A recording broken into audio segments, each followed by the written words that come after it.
Just I had a busy day, man. Hence, Yeah. I'm having a glass of wine. Fuck. Ah, It's been nice. It's been one of those days already, man.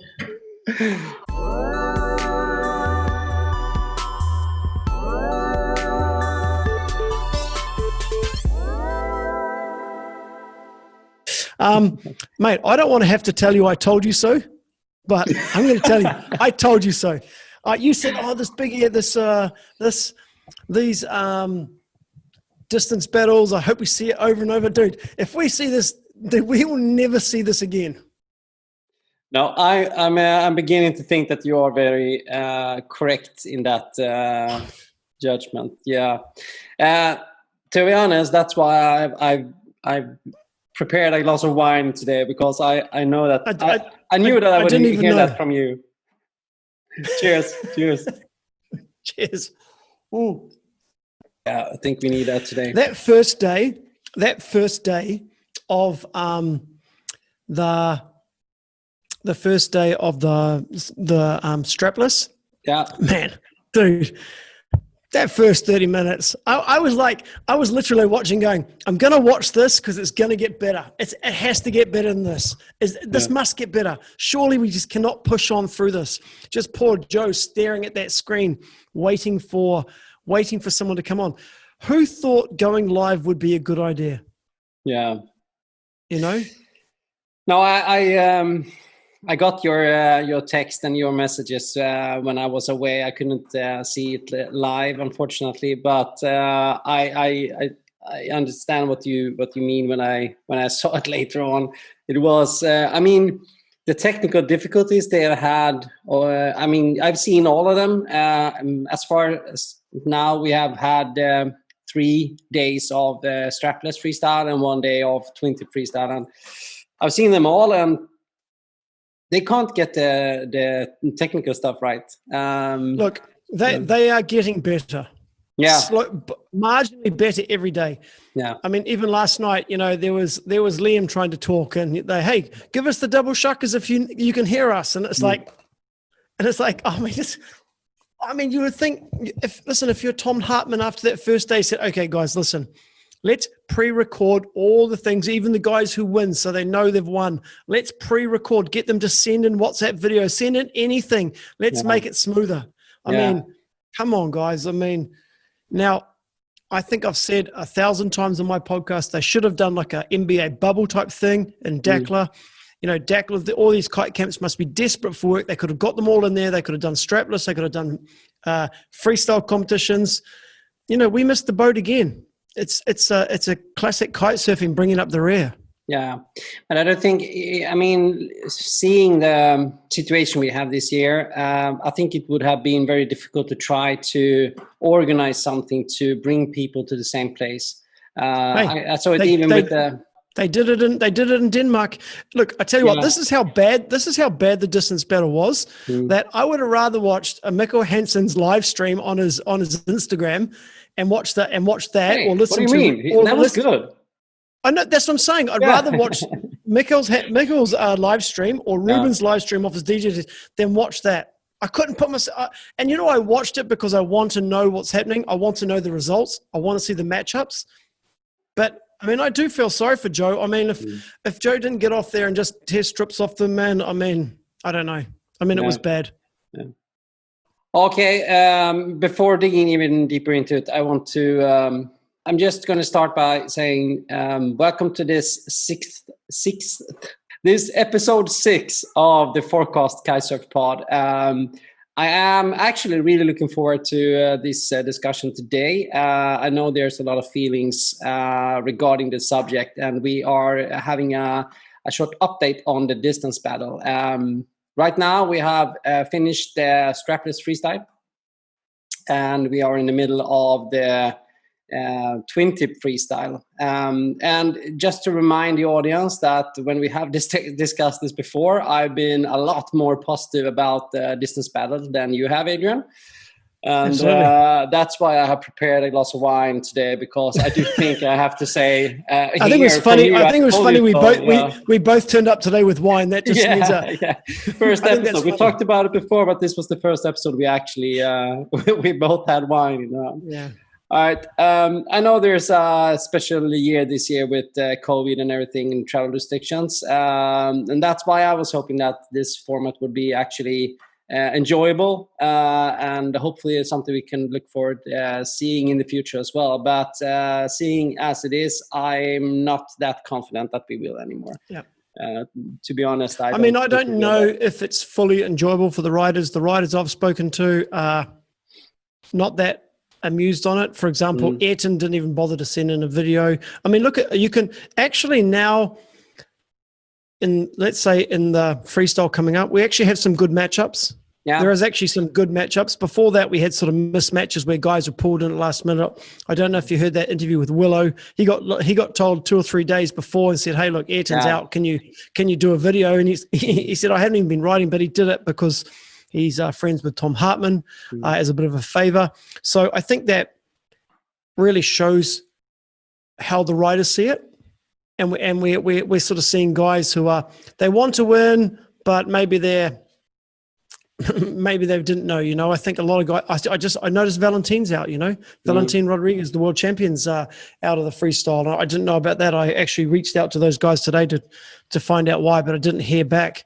So strange, because Valentin is in Cabarete with Aduri and Juan Rodriguez. So I'm surprised he didn't get a video in, because he would have been riding with those guys. But I don't know, maybe just couldn't be bothered. I wonder I would love to talk to some of the riders, and I know that you have talked to them, because it would be interesting to hear their thoughts on, how they have prepared, if they even, as you said, bothered about it, or it seems that it's, in some cases, I do feel like they have really tried to make the best out of it and record, the best they could. But then again, I see them going out with either, crashing out all the time. They don't get even the 4 category scores in. They are underpowered. It's difficult to see from the videos if they actually bother, or just had someone holding a camera one session they were out riding. I don't know. Yeah, I mean that's actually a good point, and I'm surprised with the amount of crashes as well. For example, like James Carew, I know he can do a 313. Yeah, and he didn't even show that. Maybe the handle pass, it was only one of the trick varieties that you could use in the final, and maybe because he didn't make the final, we never saw it. And I haven't looked at the sort of trick categories to know that. I was surprised about how many crashes there were as well. I would have thought we would have tried to see guys put in near perfect 4 or 5 trick combos. Yeah. So I'm surprised about that. I mean, listen, I didn't even like the split screen's too hard to watch. Here's the other thing as well. Listen, they promised us 2 things: live scoring and live commentary. We got 50% of that. Okay. Number 1, a split screen, it's just too hard to see what's going on. I mean, it would have been easy for them to cut it up to, okay, here's Pedro Matos, here's Camille Delanoy, here's Pedro Matos, rather than having them ride in a split screen where you're sort of going back and forth between the 2 windows, and then go, let's go back and have a look at that trick again. You could have easily gone trick for trick, trick for trick. The thing is, but maybe they wanted to show the continuity, that it was one single edit. Yeah, maybe. I do think that they can have done some things differently to make it better. I do feel, since it's only 5-minute heats and they have to perform all the tricks in those 5 minutes.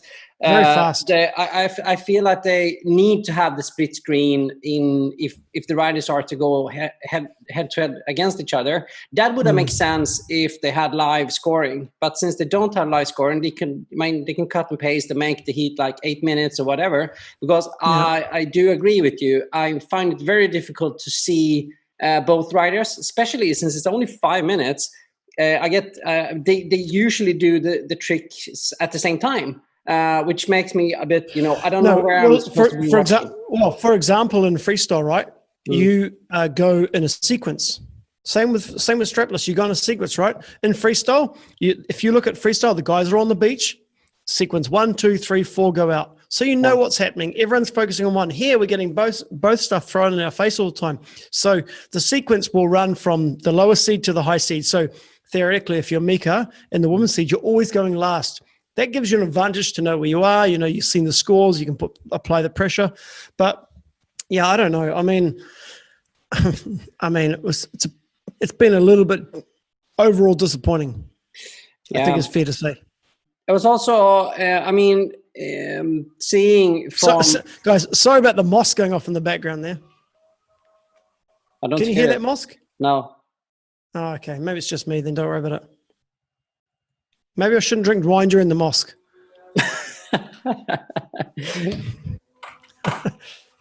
I don't know. Maybe, perhaps not. No. What were you saying?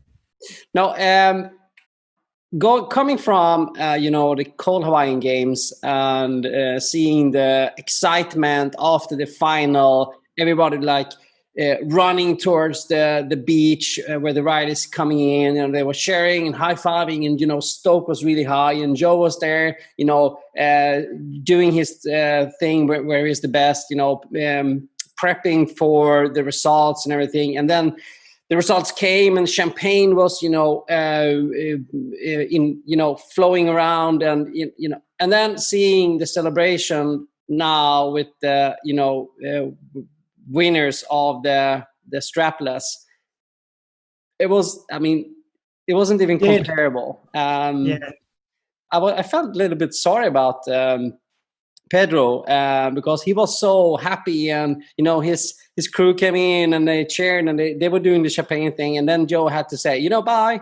It was very short and very it wasn't the best, to be honest. Yeah, it's as I said, I hope this is a one-time wonder, and we put this to bed, and next year we get back to some serious riding. Yeah. Look, could Ayrton have won this? Sure. Yeah. Mito was pretty close to winning it. I like how Mito said, "I'm recording from a secret location somewhere in the world," and then it cuts to James, and they're at the same spot. Oh yeah. James, I'm in the south of Spain at the spot, and then Mito's like, "I'm in a secret location around the world." I'm like, it's the same backdrop. Yeah. But yeah, exactly. I think that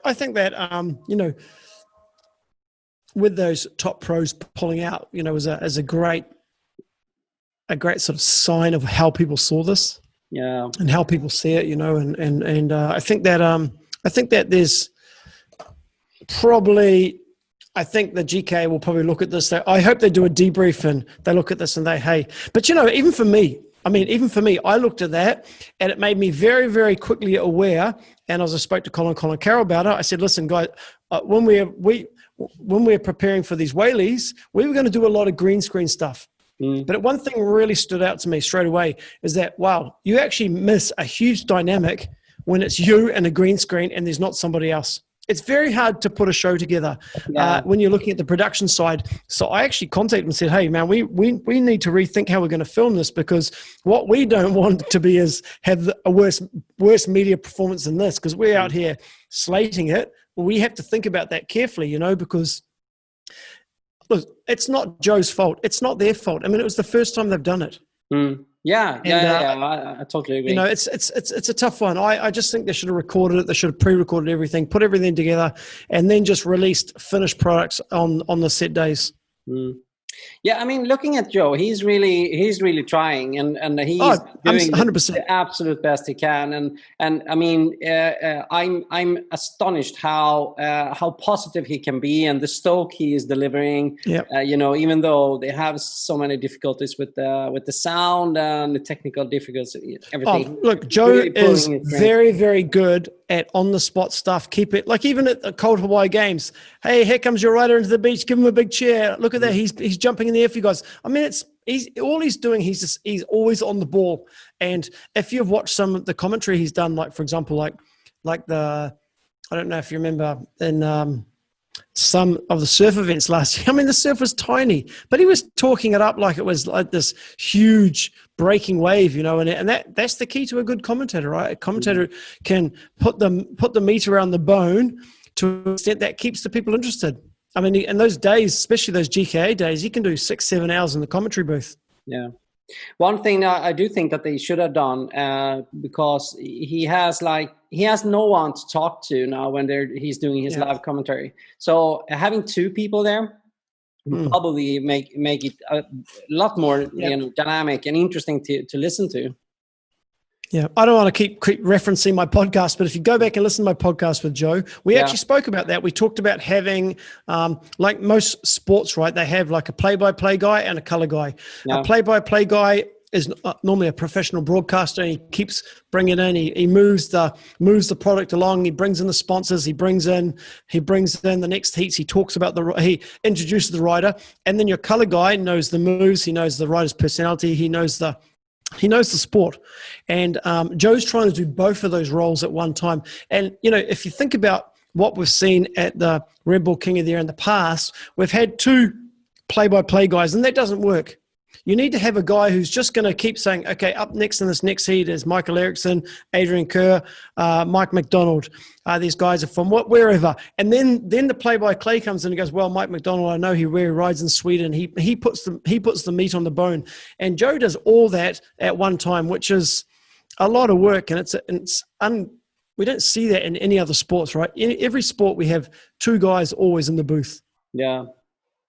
Just by the way, that heat would be an epic heat. By the way, you, me, and Mike in one heat. Eric, Adrian, and Mike. Yeah, I wouldn't be winning. Maybe biggest crash or something, Yeah, maybe. Yeah. Biggest disaster. Have you had time to? We have seen the freestyle as well. The first round of freestyle. Yeah. Again, I mean, look, early rounds of mismatches. I thought guys come in late. I can't even remember the names of the riders. Liam. The guys who should have won, right? And that's basically it. I think the semifinals are going to be good. I think there's great semifinals in the men and the women and the. Tomorrow night, which will be probably past tense when this comes out. Yeah, exactly. But the men's and women's semifinals look like great matchups. They look like the matchups we should be seeing.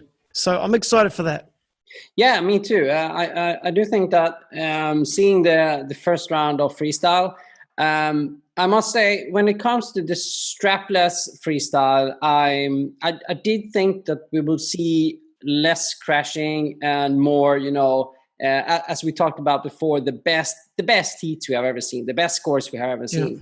But I understand the difficulties because they do need to have a lot of kickers and waves and different kind of winds and when they are doing the strapless freestyle. But for twin tip freestyle, they all had almost like butterflat water, but yeah, we didn't. And also the level of riding, the level of riding was way better, right? I mean, it was way better riding last night than the strapless. I was still surprised that I think it was two of the riders that didn't even send in a contribution that had all four scores. So how do you think that you can win or compete if you don't have the full scores on the table? I think those riders, I think those two riders, one was up against Liam and one was up against Maxime.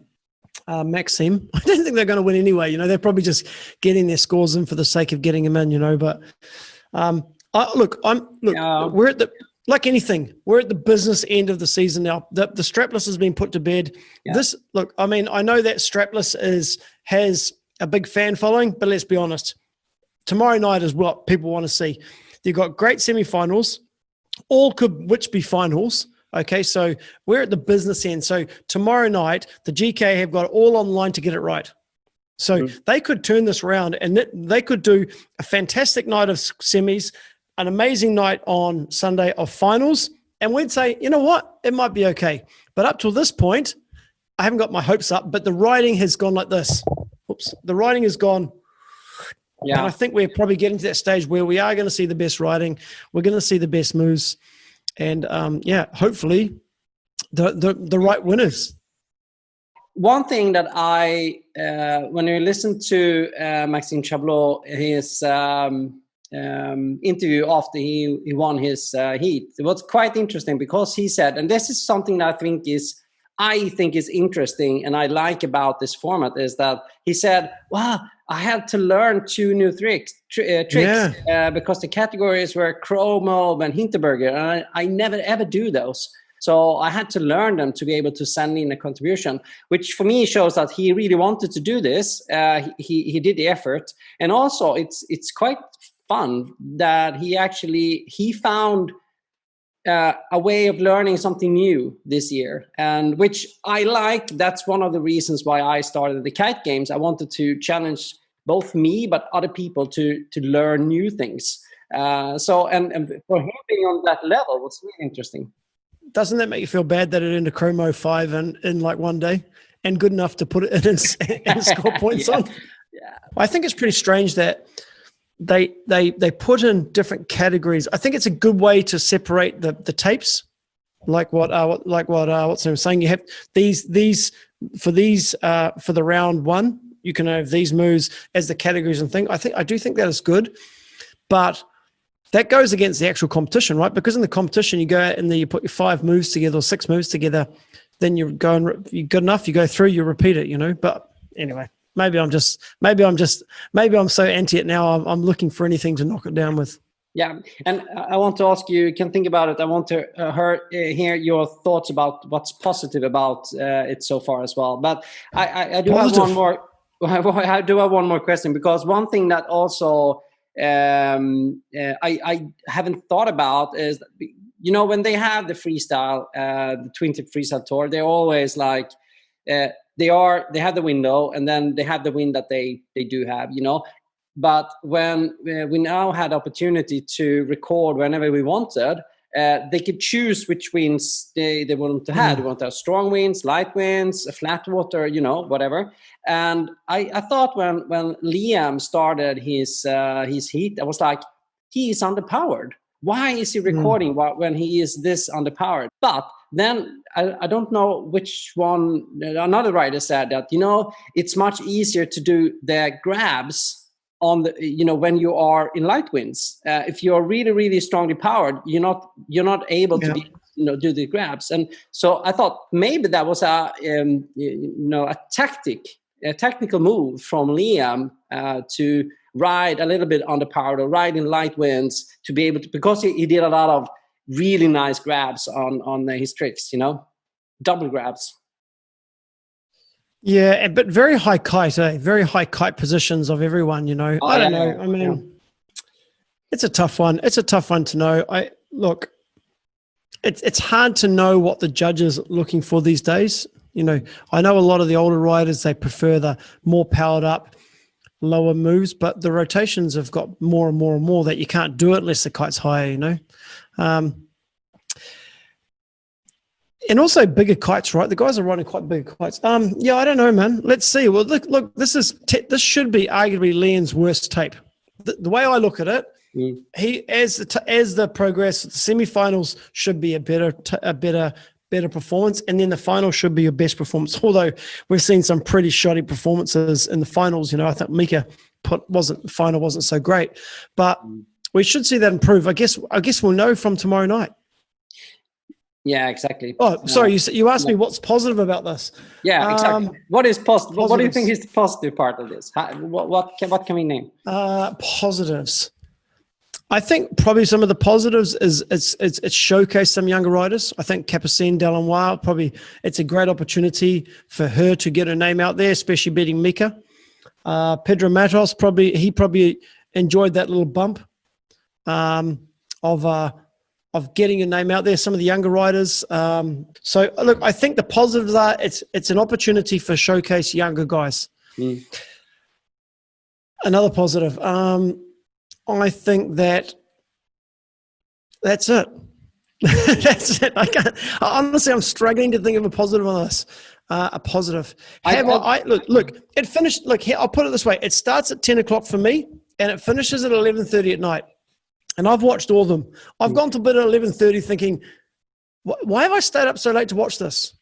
It's not like I've been like, wow, I'm glad I stayed up. I'm like, I should have just gone to bed after the first couple, but I stayed up. So obviously there is some internal reward on my side that I am enjoying seeing some competition to some extent. So I am prepared to put time into it, which means I must be enjoying it somewhere. I just don't know where that is.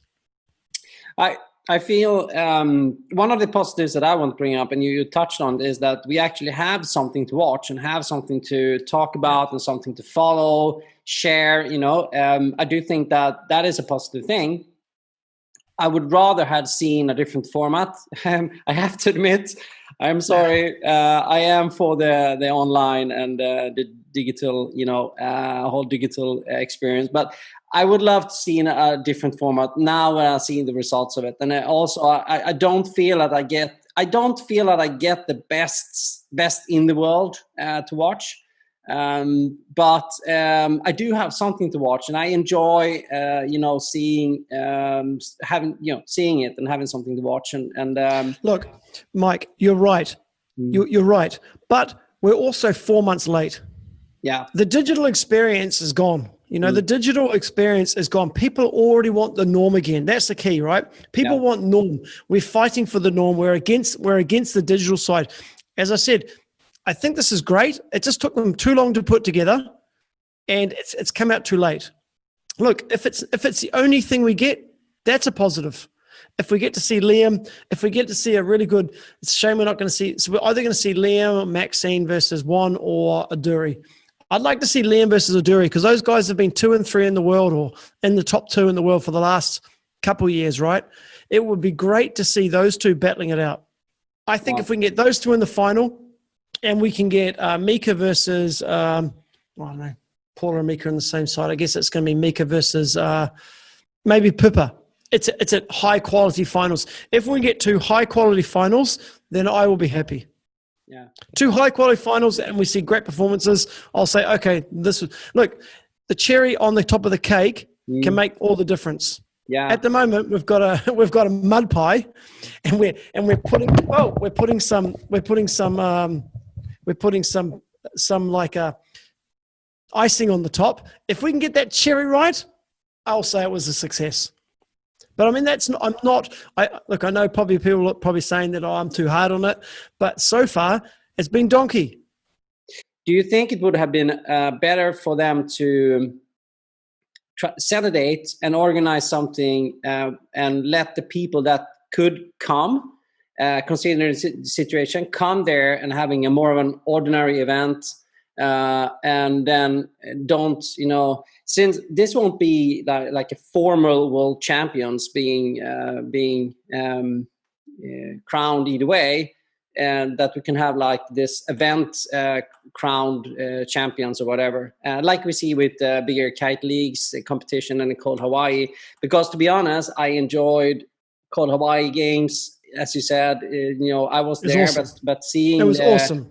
Yeah, a lot more than I enjoy this. So I think that they should have done something like that instead. Don't be sorry. Don't be sorry. Be honest. And that's the thing, man. Look, is it too hard to organize a bubble? If they had started ages ago and followed that trend, and I said it before, if we go to DAKL, we go to the altitude down there, we say, hey, listen, you've got no people coming here. Give us a great price. Put a package together, do a deal, fly all these guys in on a charter flight, put them in quarantine, let them ride two freestyle tournaments, 2 wave tournaments, and name some and crown some world champions. It would be awesome. Because guess what? People would come for that. When there's a world title on the line, people will come. Hey, Ayrton's won 3 or 4. He wants more.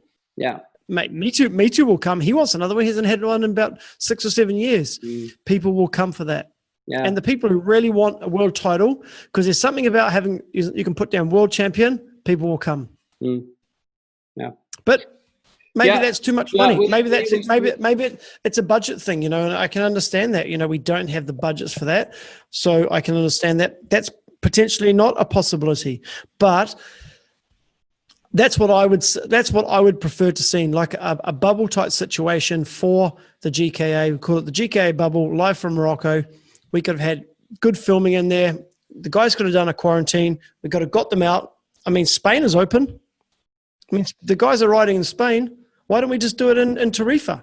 Yeah. Get everyone there. Every man his dogs in Tarifa. As many as that they could. I think that would probably been a bit better, result-wise at least. Would have been something better, more enjoyable to watch. And yeah, sorry. All right, should we just to end with a little bit more positive vibes? I must say that I really enjoyed the Big Air Kite League competition in Brazil. Tatajuba. Yeah. Have you talked to Mike after the competition about it? Post. Have I spoken to him post? Yes, but on different topics. I just congratulated him. I said it was amazing. I love the 1,000 stories they put out. I just thought it was great that people got involved. I thought it was great that people who weren't necessarily high-end competitive big air guys got involved. Yeah. I thought it was just awesome, wasn't it? It was just great to see people having fun, getting together and kiting and having a laugh. And I was just watching Yannick's stories today. I mean, Yannick put out about 50 stories today, and it's just ridiculous level of writing. So I'm excited for what those guys are doing, and I think Tatajuba could be. And it was funny, after Tatajuba, I spoke to people in the UK. I said, hey, you saw that? Go do your own event. Go get your own event. It doesn't have to be. Have a pro division. Have a non-looping division. You will get people who want to join in and just get involved. Obviously, the UK has still problems where you can't put large groups together, but there's no reason why you can't do something like that.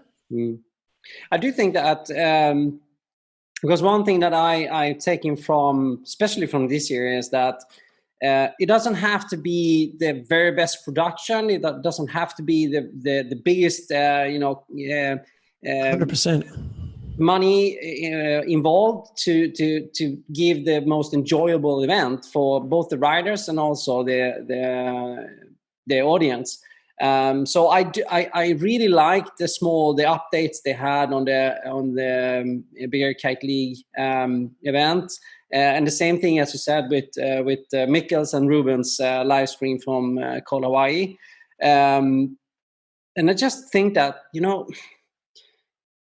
need more things like that. And actually, I do know that they are planning to have more Big Air Kite Leagues even this year.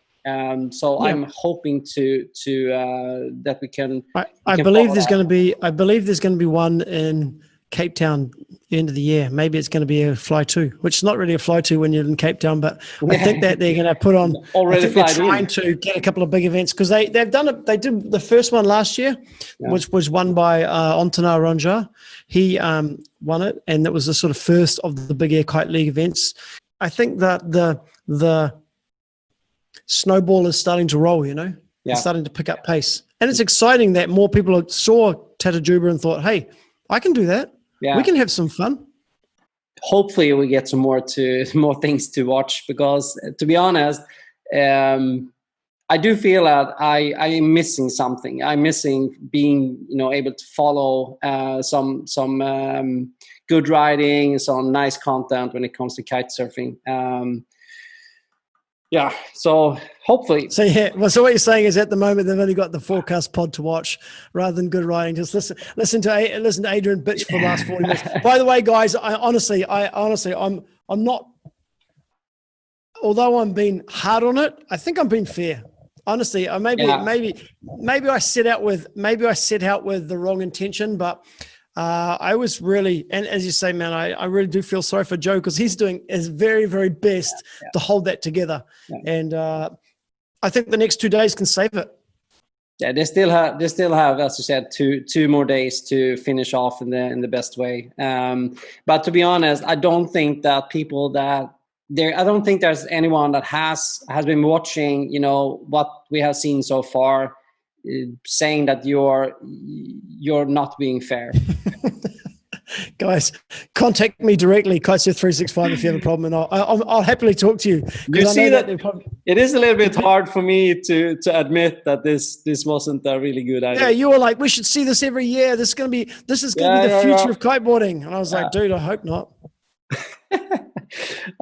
Yeah, maybe. By the way, before we go, I've been watching you've broken into the vlog. We've got Kev vlog, we've got we've got the C vlog, we've got Pippa's vlog. Now we've got a new vlog. Yeah. Michael Ericsson's The Michael vlog. Ericsson vlog. Yeah. I'm enjoying it, to be honest. Copied directly from Casey Neistat's filming and angles. It's I got a little bit inspired from him. No, well, of course I've seen Casey Neistat. I do like the fact that he's recording from different angles. So I do like that, and I'm trying to get a little bit of that into what I've done as well. To be honest, I've done this vlog for the trip that we went to with my sponsor and the team here in Sweden. But I have enjoyed it so much, and I'm really comfortable in front of the camera now. So I'm thinking about keeping it up a little bit. I don't know how fun it will be, seeing a middle-aged guy without a regular job, being out kite surfing on the weekends. But yeah, we have to see. Hey, look, there's plenty of vlogs out there, man, who do similar stuff. So do it, man. Just be yourself. Yeah. It's good. Yeah, I enjoy it. I liked it. Thank you for your good comments as well. It's being compared to copying Casey Neistat is. I didn't say copying. I said it's very Casey Neistat. I didn't say copying. No, I wouldn't say copying. That's fine. But that'd be impossible. Yeah, he's like the best at what he does. So well, he's just come back from a year break, so I like his new style. His new style's simple. It's a bit of Seinfeld. It's a bit of a blog about nothing. So I kind of like that, Yeah. But I'm enjoying it, and of course that's something for both me and other to watch. And now, and I that's why also I started the Kite Games. I felt that we were missing something. I wanted to have something to enjoy and to do and to watch and follow. So, and that's why I did this vlog as well. So hopefully if people like it, I will continue. If not, I've enjoyed doing it. So yeah, let's going, man. Keep going. Yeah. All right. Adrian, thank you so much for today. I know it's a hot topic, and we can just make a short update on the next episode, how it all ended, and then we can put this distance battle to the grave. And the bed. And look forward to something. The grave is probably better. Yeah, exactly. Yeah. As Joe would say, double shakas, right? Double shaka. Yeah, let's end with that. No. All right. Hey, when did this become the shaka? I mean, what's going on there? That was always hang loose to me. Hang loose. Exactly. Yeah. When did they rebrand that? I don't know, but I've seen it for many years. Yeah, I know it's been around. I just don't like it. No, I like it. That was always hang loose for me. Yeah, let's do a double hang loose instead, Adrian. Double hang loose. Yeah. Well, I'm going to have a word to Joe about that as well. No more shakas. Yeah, you have to. That's probably cultural these days. Probably. All right, bro. All right. See you soon. Bye. Peace.